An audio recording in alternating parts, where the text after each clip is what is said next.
இர்ஃபான் ரீசெண்டாக பார்த்தீங்கன்னா ஒய்ஃப் ப்ரெக்னெண்ட்டாக சொல்லிட்டு அது வயிற்றுல இது ஆண் குழந்தை பெண் குழந்தை செக் பண்ணுறதுக்காக இங்கேருந்து துபாய்க்கு போய்க்கிறாங்க. ஏன்னா எங்களாம் செக் பண்ண மாட்டோம்னு சொல்லிட்டு அவங்களுக்கே தெரியும்.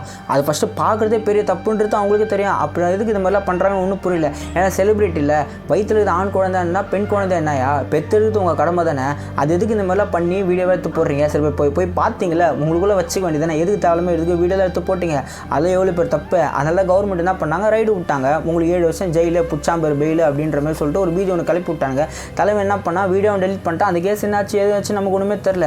ஏன்னா ஆண் குழந்தை பிறக்கணும் பெண் குழந்தை பிறக்கவே கூடாதுன்னு சொல்லிட்டு ஒரு டைம் அது மாதிரிலாம் சொல்லியிருந்தாங்க. ஏன்னா அவங்களெல்லாம் நம்மளால் சமாளிக்க முடியாது, குடும்பத்துக்கு பெரிய கஷ்டம். அவங்களுக்கு கொடுக்குற சீர்வரிசையும் நம்ம உயிரை கூட தான் பண்ணுன்ற மாதிரி சொல்லிட்டு பெண் குழந்தை வரவே கூடாதுன்ற மாதிரி ஒரு காலத்தில் சொல்லியிருந்தாங்க. ஆனால் இப்போ அப்படிலாம் அது கிடையாது. கவர்மெண்ட் அதுக்கெலாம் சொல்லிட்டு ஆப்ஷனே கொடுக்கல. எந்த குழந்தை என்ன பெற்றெடுத்து அவங்க கடமை அப்படின்ற மாதிரி சொல்லிட்டாங்க. ஆனால் என் தலைவன் என்ன திரும்ப பண்ணுறான் இப்போது, அதெல்லாம் பெருசுப்படுத்திக்காமல் அதெல்லாம் கண்டுக்காமல் பிரியாணி சாப்பிட்ற வீடியோ போட்டுட்ருக்கான். அதான் எங்கள் தலைவன்.